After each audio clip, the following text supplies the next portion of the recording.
Students, ಇವತ್ತು ನಾವು reported speech number 3 ಮಾಡೋಣ. And this is a classic dialogue from our second PUC lesson 2 dear between the minister and the criminal. This is a very common question in the board exams, and it's important to get the reporting verbs right to show the different tones of the speakers. Here, let's break down the sentences step by step. Here, first of all, the conversation is between the minister and the criminal. Let's underline all the pronouns. Here it is you, and here I. So these are the pronouns. ಇಲ್ಲಿ ಮೊದಲಿಗೆ ನಾವು ಯಾರ ನಡುವೆ conversation ನಡೀತು ಅಂತಂದರೆ minister ಮತ್ತು criminal ಇವರಿಬ್ಬರ ನಡುವೆ ಕಾನ್ವರ್ಸೇಷನ್ ನಡೆಯುತ್ತೆ. ಸೊ ಅದನ್ನು ನೋಟ್ ಮಾಡ್ಕೊಳ್ಳೋಣ. ಸೆಕೆಂಡ್ ಪಾಯಿಂಟ್, ಇಲ್ಲಿರೋ ಪ್ರನೌನ್ಸ್ ಯಾವ್ಯಾವುದು ಅಂತ ನೋಡೋಣ, ಯಾಕಂದರೆ ಇದನ್ನು ನಾವು ಚೇಂಜ್ ಮಾಡಬೇಕಾಗತ್ತೆ. So will make a note of the pronouns. ನಾನು ಹೇಳಿದ ಹಾಗೆ ಯು ಒಂದು ಪ್ರನೌನ್ ಇದೆ, ಆಮೇಲೆ ಇಲ್ಲು ಮತ್ತು ಯು ಇದೆ, ಐ ಇದೆ ಮತ್ತು ಐ, ಇದು ಪ್ರನೌನ್ಸ್ ಆಯಿತು. ನೆಕ್ಸ್ಟ್ ನಾವೀಗ ವರ್ಬ್ಸ್ ಯಾವ್ಯಾವುದು ಅಂತ ಒಂದು ನೋಟ್ ಮಾಡ್ಕೊಳ್ಳೋಣ. Will make a list of the verbs. ಇಲ್ಲಿ ವರ್ಬ್ಸಲ್ಲಿ we have the main verbs and we have the auxiliary verbs or the supporting verbs. ಕ್ರಿಯಾಪದಗಳು ಯಾವ್ಯಾವುದು? Do, run, is, keep, will, know ಮತ್ತು ಗೋ, ಇವೆಲ್ಲ ಕ್ರಿಯಾಪದಗಳು. ನಾವು let's report this sentence. Okay, ಇಲ್ಲಿ question mark ಇರೋದ್ರಿಂದ we have to change it to a statement. Okay, ಇಲ್ಲಿ the minister we cannot say said, told. We have to say asked our question because he is questioning. There is a question mark here and it is a WH question. WH question ಅಂತಂದರೆ ಹೇಗೆ change ಮಾಡೋದು ಅಂತ ನಾನು ನಿಮಗೆ ಹೇಳ್ತೀನಿ. ಇವಾಗ ಏನಾಗುತ್ತೆ, the minister asked. So the reporting verb here is asked. This is the reporting verb. The minister asked the criminal why do you not run away ಅಂತ ಇರೋದು ಏನಾಗುತ್ತೆ, ಇಟ್ ಬಿಕಮ್ಸ್ ವೈ. ಯು ಅನ್ನೋದೇನಾಗುತ್ತೆ, ಹೀ ಆಗುತ್ತೆ. Why he. Do ಅನ್ನೋದೇನಾಗುತ್ತೆ, did ಆಗುತ್ತೆ. So ಇಲ್ಲಿ ಏನಾಗುತ್ತೆ, why did he not run away ಆಗೋದಿಲ್ಲ, ಇದು why he did not run away ಆಗುತ್ತೆ. This is called the flip, ಅಂದರೆ ಇಂಟರ್ಚೇಂಜ್ ಆಗುತ್ತೆ. ಇಲ್ಲಿ the subject will come before the verb. ಇಲ್ಲೇನಿದೆ, ವರ್ಬ್ ಆದ್ಮೇಲೆ ಸಬ್ಜೆಕ್ಟ್ ಇದೆ, ಇಲ್ಲಿ ಇಂಟರ್ಚೇಂಜ್ ಆಗುತ್ತೆ. The verb will come after the subject. Why he did not run away, because you are changing the verb to the auxiliary verb to the past tense. ಇಲ್ಲಿ run ಅನ್ನೋದು ran ಆಗೋದಿಲ್ಲ, run ಅಂತಾನೆ simple ಪ್ರೆಸೆಂಟಲ್ಲೇ ಇರುತ್ತೆ. ಇದನ್ನು ನೀವು ಎಲ್ಲೆಲ್ಲಿ verb ಇದೆಯೋ ಅದನ್ನೆಲ್ಲ ಪಾಸ್ಟ್ ಟೆನ್ಸ್ ಮಾಡಬೇಕು ಅಂದ್ಬಿಟ್ಟು ರನ್ನನ್ನು ರ್ಯಾನ್ ಮಾಡೋದು ಅದೆಲ್ಲ ಮಾಡೋಕ್ಕೆ ಹೋಗಬೇಡಿ, ತಪ್ಪಾಗುತ್ತೆ. ನೋಡಿಕೊಂಡು ರೂಲ್ಸನ್ನು ಅಪ್ಲೈ ಮಾಡಿ. Why do you not run away will become why he did not run away, and you drop this question mark and put a full stop here. There is no God to keep you ಅಂತ ಇರೋದು, and there is ಏನಾಗುತ್ತೆ, was ಆಗುತ್ತೆ. you ಅಂತ ಇರೋದು him ಆಗುತ್ತೆ. there was no God to keep him. Keep ಅನ್ನೋದನ್ನು kept ಮಾಡಬೇಡಿ, ನೋಡಿಕೊಂಡು ಬದಲಾಯಿಸಿ. ಆಮೇಲೆ ಈ ಮಿನಿಸ್ಟರೇ ಈ ಸ್ಟೇಟ್ಮೆಂಟ್ನು ಮಾಡ್ತಾ ಇರೋದ್ರಿಂದ ಇಲ್ಲಿ ಏನು ಮಾಡಬೇಕಾಗತ್ತೆ, ನೀವು ಆ್ಯಂಡ್ ಅನ್ನೋ ಕಂಜಂಕ್ಷನ್ನ ಉಪಯೋಗಿಸ್ಬೇಕಾಗತ್ತೆ. So the sentence would be, the minister asked the criminal why he did not run away and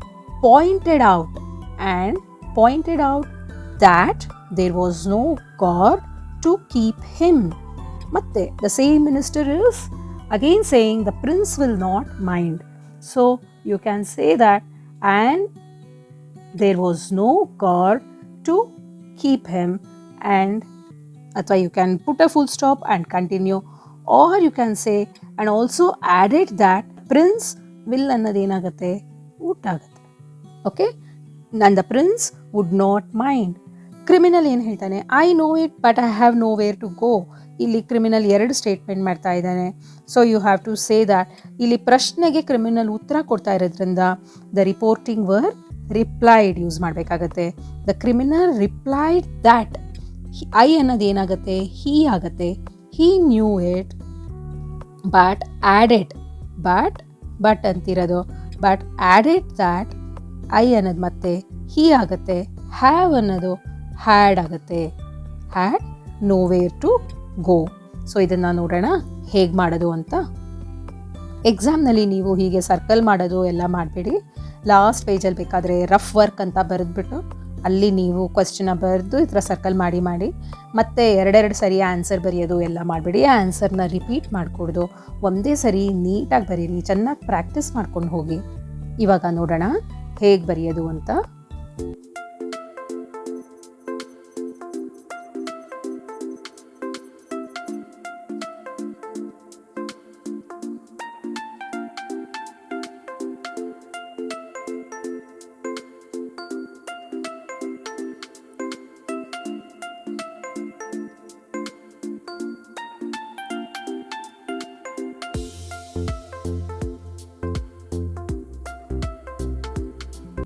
students, ನಿಮ್ಗೊಂದು ಪ್ರಶ್ನೆ. ಇಲ್ಲಿ ಉತ್ತರದಲ್ಲಿ ನಾನು ಬರ್ತಿರೋದೆಲ್ಲ ಸರಿ ಇದೆಯಾ ಅಥವಾ ಏನಾದರೂ ಮಿಸ್ಟೇಕ್ ಇದೆಯಾ ಅಂತ ಕಂಡುಹಿಡಿತೀರಾ? ಇಲ್ಲಿ ಒಂದು ವೆರಿ ಇಂಪಾರ್ಟೆಂಟ್ ಗ್ರಾಮರ್ ಪಾಯಿಂಟ್. ಇಲ್ಲಿ ನಾವು ನೋಡಿದ್ದೀವಿ, ದಿಸ್ ಈಸ್ ಅ ಕ್ವೆಶ್ಚನ್.